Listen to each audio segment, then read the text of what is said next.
What would you do if you watched someone get humiliated in front of hundreds of people and nobody said a word?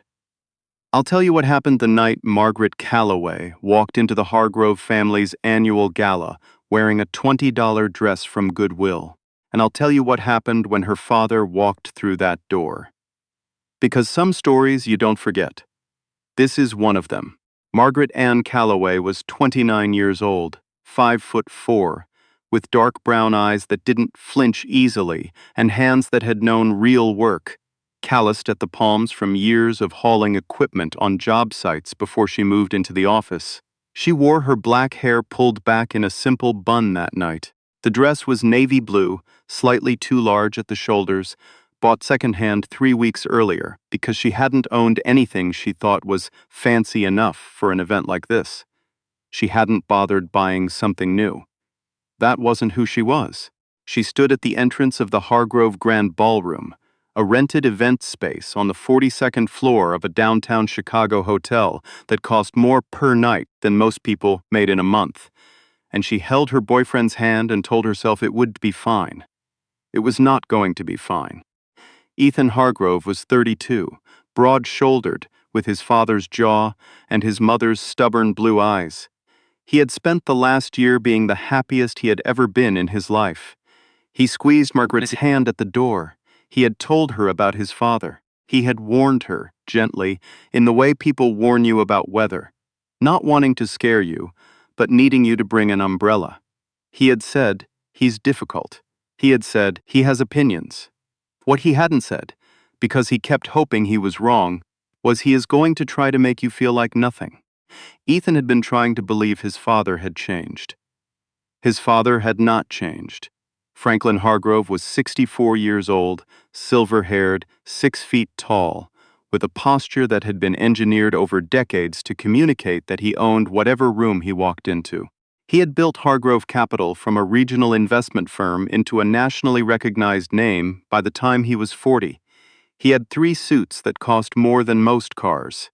He had opinions about everything: wine, architecture, bloodlines, the right kind of people to know and the wrong kind to be seen with.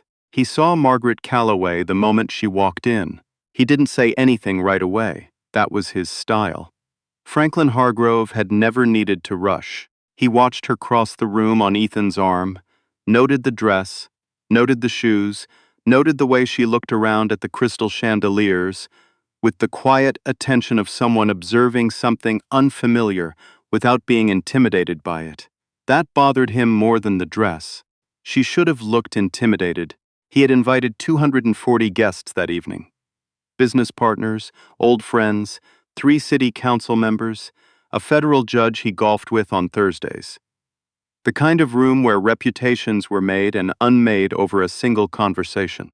He had not built this for a woman in a Goodwill dress to walk through it on his son's arm. He waited until the first hour was over, until the champagne had been poured twice, and the room had loosened up, and people were in clusters talking, comfortable, not paying close attention to anything specific. Then he walked over. Ethan. Franklin's voice was warm when he addressed his son. The warmth was the sharpest part of it, the way it contained no warmth at all for the woman beside him. "I'm glad you came, Dad." Ethan straightened slightly. "You remember Margaret?"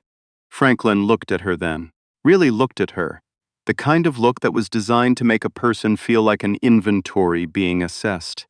He let the silence stretch for exactly 1 beat too long before he said, "Of course." He did not offer his hand. Margaret looked at him steadily. She did not fill the silence. She did not smile to make it easier. She had been raised by a man who told her, more than once, that the most powerful thing you can do when someone tries to make you small is refuse to get smaller. So she stood at her full 5'4" and she waited. That bothered Franklin too. "I have to say," Franklin said, turning slightly so his shoulder angled toward Ethan, the physical language of a man who had decided Margaret was not worth addressing directly. "I wasn't sure you'd actually bring her, after our conversation last month." Ethan's jaw tightened. "I told you I would. You told me a lot of things." Franklin picked up a glass from a passing tray. He swirled it, unhurried. I suppose I hoped you'd come to your senses in the interim, Dad. She's not what this family needs, Ethan. Franklin said it plainly, the way you state a fact about weather. I don't say that to be unkind. I say it because you seem to be the only one in the room who doesn't see it. He let his gaze move across Margaret then, that same slow inventory, and settle somewhere around her collarbone, like he couldn't quite bring himself to meet her eyes. I'm sure she's a perfectly decent person in her own world. But this is not her world. The people closest to them, a couple from Franklin's investment firm, a woman in emerald silk whose husband was one of Chicago's most prominent developers, had gone very quiet, not looking directly at the scene, but not moving away either. The particular stillness of people who can hear everything and have chosen to pretend they can't. Margaret said nothing. Dad. Ethan's voice had changed. It had gone flat and certain in the way that voices go when someone has made a decision they've been building toward for a long time. That's enough. I'm having a conversation. No. Ethan set his own glass down. You're not. Franklin's eyes moved to his son with something that was almost surprise. Almost. Careful. I've been careful for 32 years. Ethan took one step forward, not toward his father. Just a step that put him slightly in front of Margaret, deliberate, visible to everyone in earshot. I brought Margaret here because she's the person I'm going to spend my life with. And I brought her here because I actually believed, that you were capable of being a decent human being for one evening. Don't be dramatic. I'm not being dramatic. I'm being clear. Ethan's voice was quiet. That was the thing about it, he wasn't shouting. Quiet was so much worse in a room like this. Margaret is my family, and if you can't treat her like she matters, then I don't need to be here. And I don't need what comes with being here. Franklin's face did something complicated. You don't know what you're saying. I know exactly what I'm saying. I will cut you off without a cent, Ethan. I have done it before. I know you have. Ethan reached back without looking and found Margaret's hand. She's still my family. The silence in that corner of the ballroom had gone from discreet to absolute. The couple from the investment firm was no longer pretending. The woman in the emerald dress had turned around entirely. No one was talking. 238 people in a room, and it felt like every single one of them was holding their breath. Franklin Hargrove had not been publicly contradicted in this ballroom in 22 years of hosting this event. He looked at Margaret then, really looked at her for the first time that night, and Margaret looked back at him, and her expression was the same as it had been since he walked over. Not angry, not hurt, not performing dignity for the room, just present, unbothered, like she had somewhere better to be and was mildly curious how long this would take. Nothing to say? Franklin asked her, and it came out sharper than he'd intended, because her silence had been eroding him for the last 10 minutes in a way he couldn't entirely name. Margaret considered the question. I've found, she said, that some conversations don't need me in them. Someone to their left let out a short breath that was almost a laugh. Franklin's jaw shifted. I want you to leave, he said. Both of you. You're embarrassing this family. Okay, Ethan said. He turned to Margaret. You ready? She was already reaching for her coat. They were at the elevator when Ethan's phone buzzed. He glanced at it. His expression shifted. What? Margaret asked. He turned the phone toward her. A text from a number he didn't recognize. It said, "Tell her to wait. I'm on my way up." She stared at it. Who is that? Ethan asked. Margaret read the number again. Her face did something then. Not the carefully maintained calm of the ballroom, but something quieter and older and more complicated. She put one hand on the elevator button and then didn't press it. My father, she said.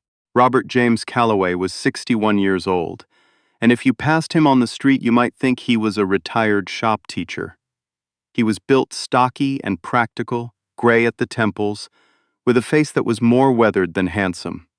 He wore a plain dark suit that he had owned for 7 years and kept immaculate. He did not own jewelry. He did not employ a stylist. He had, at various points in the last 3 decades, turned down requests for interviews from Forbes, the Wall Street Journal, and the Financial Times because He had a policy about press, and the policy was no. What Robert James Calloway had built, quietly and almost entirely without public attention, was an infrastructure development company that had laid the groundwork, literally, for 6 of the 12 largest urban rail projects in the United States over the past 20 years. His firm, Calloway Infrastructure Group, had a current valuation that his CFO had, last quarter, described as aggressively understated. He owned equity stakes in 3 regional utilities, a logistics company, and a civil engineering firm that had just been awarded a federal contract large enough to make headlines in the construction trade press, if not in the places Franklin Hargrove read. He had never mentioned any of this to his daughter in a way that was designed to impress anyone, including her, because it had never occurred to him that it was the point. The point had always been the work. He had raised Margaret alone from the time she was 7 years old. After her mother passed, he had taken her to job sites on weekends. He had let her sit in on budget meetings when she was 12 because she asked questions, and he believed people who asked good questions should be in rooms where the answers were. He had told her regularly that the most powerful thing you can do when someone tries to make you feel small is refuse to get smaller. He stepped out of the elevator into the 42nd floor lobby of the hotel and scanned the space with the focused efficiency of a man who had been reading rooms his whole career. He found his daughter immediately. He found the man beside her, young, dark-suited, jaw still set from something, and registered him as someone trying to protect his kid, which he approved of. He found the cluster of people near the ballroom entrance who were watching the hallway with the particular frozen attention of people waiting for something to continue. He found Franklin Hargrove. Franklin Hargrove had followed. Of course he had followed. He had spent 40 years walking into situations and making them resolve the way he needed them to. And he was not finished with this one yet. He had come through the ballroom doors 30 seconds after the elevator had stopped, and he had seen Ethan and the woman still standing in the lobby, and he had opened his mouth to say something final, something that would close this cleanly, and then he had seen the man coming off the elevator. He had stopped, because Franklin Hargrove did not know Robert Calloway's face. Franklin operated in finance and capital markets, and he knew the people in those rooms, and Robert Calloway had never been in those rooms by choice. But Franklin had, 6 weeks ago, sat in a meeting where a federal infrastructure deal was discussed, and one name had come up as the private firm with the primary stake in the anchor contract, and that name had been Calloway Infrastructure Group, and someone in the room had mentioned offhandedly that the founder was intensely private and old-school, wealthy, in the way that doesn't need you to know about it. And Franklin had filed that away the way he filed everything, which was precisely and permanently. He stared at the man in the plain 7-year-old suit walking toward his son's girlfriend. Margaret turned when she heard him cross the lobby floor, and for the first time that evening, the careful quiet on her face came apart, just briefly, just at the edges, into something that was just relief. She crossed to him, and he put both arms around her, and she let him, which was not something she did in front of people easily. "Hi, Dad. Hey, Maggie." Robert held on for a moment longer than was strictly efficient, which was unusual for him, and which told anyone watching everything they needed to know about the call he'd received from her 3 hours ago. Then he let go and looked at her, checking, the way parents check without asking. "You okay?" "I'm fine." "You sure?" "I'm sure." He nodded once. Then he turned, unhurried, and looked at Ethan. Ethan, to his credit, did not flinch. He put out his hand and said, "Mr. Calloway, I'm Ethan. I've wanted to meet you for a long time." Robert looked at the hand, then at Ethan's face, then shook it. His grip was the kind that has been used for real work. "She's told me about you. I hope some of it was good." "Enough of it, a beat. She said you stood up for her tonight." Ethan said nothing, which was probably the right answer.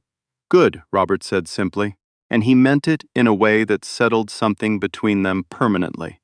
Then he turned to Franklin Hargrove. Franklin had not moved.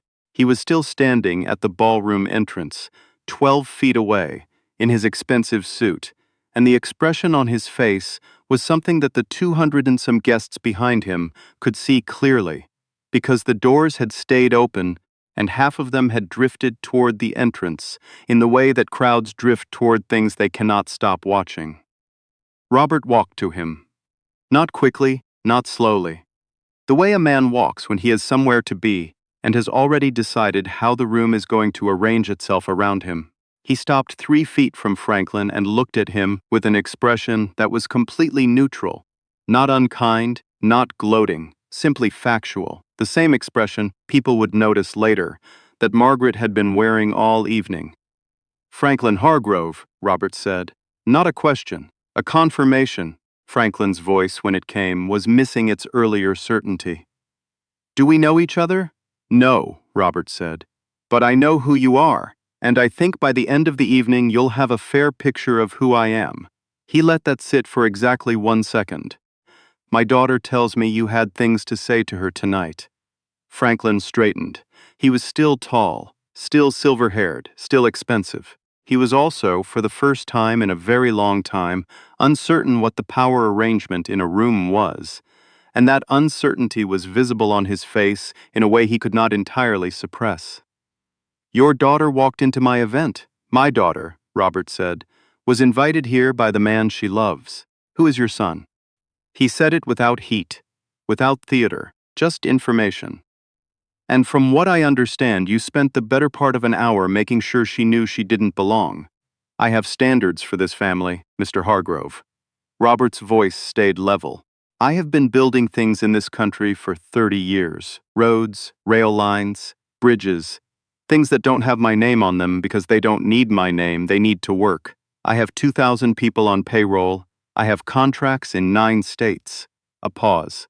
I have a daughter who is the finest person I have ever known, and she came to your event tonight in a dress she bought secondhand because she didn't want to make a fuss, because that's who she is.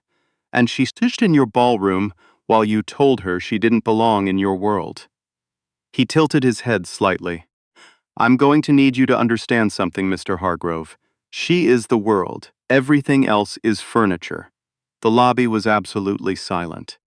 Franklin Hargrove's face had gone a particular color that the people near him would describe differently later. Some said pale, some said gray. One person would say he looked like a man who had just been told the building he was standing in was his and he had miscounted the floors. He started. "I'm not finished." Robert's voice hadn't changed at all. "I'm not here to embarrass you. That's not something I'm interested in. What I'm interested in is this. My daughter and your son are going to build a life together. That's happening. What I'm asking you, as one father to another, is what role you want to play in it. Because right now, tonight, the choice you made was to make her feel like nothing.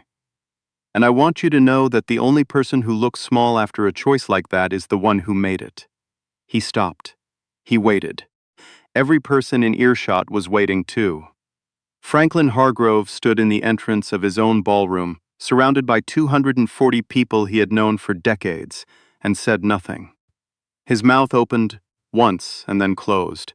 His shoulders, for the first time in anyone's recent memory, dropped. Someone near the back of the ballroom started clapping. Slow, single claps. Then someone else joined.